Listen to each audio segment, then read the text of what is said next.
everything's always made a top flight pitching. You guys have done pretty well with Sheffield, Halk, Wright, McLean. Now you get Hudson on Friday night. I mean, same approach.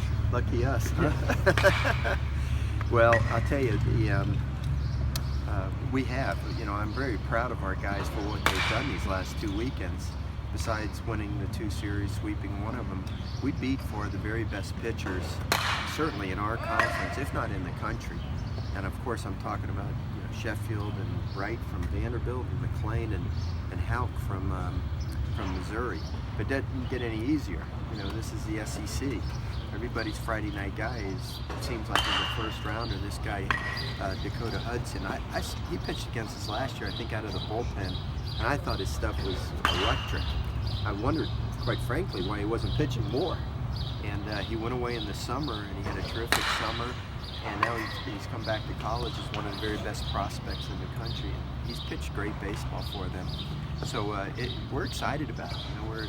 Our guys are confident because they've gone up against some of the best guys and had a little bit of success. And so it's more like excitement than it is being intimidated by it. That doesn't guarantee any success. This kid could go out and pitch a great ball game against us. Anything's possible in the game. But I know our guys are at that point now where their confidence has grown, where they seriously embrace those kind of challenges.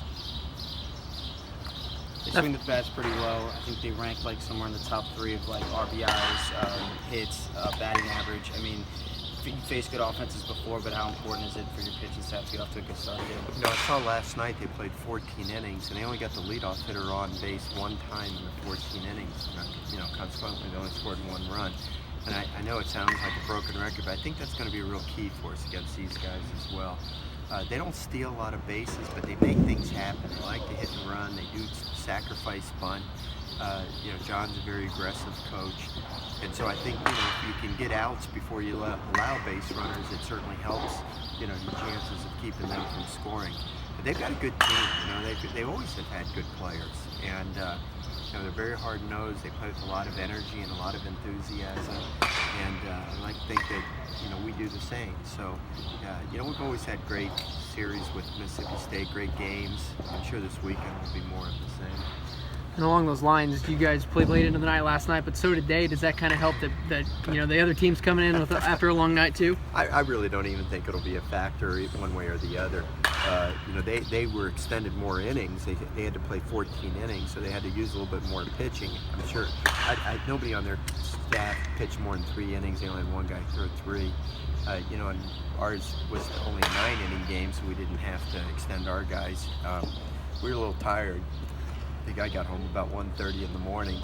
Another play, but to be young again, boy. If I was 18 to 21, 22 years old, I wouldn't have been as tired this morning as I would have been, 100 years ago. But I don't think it's really going to factor. I think both teams are going to be excited if they know it's a monumental series this weekend.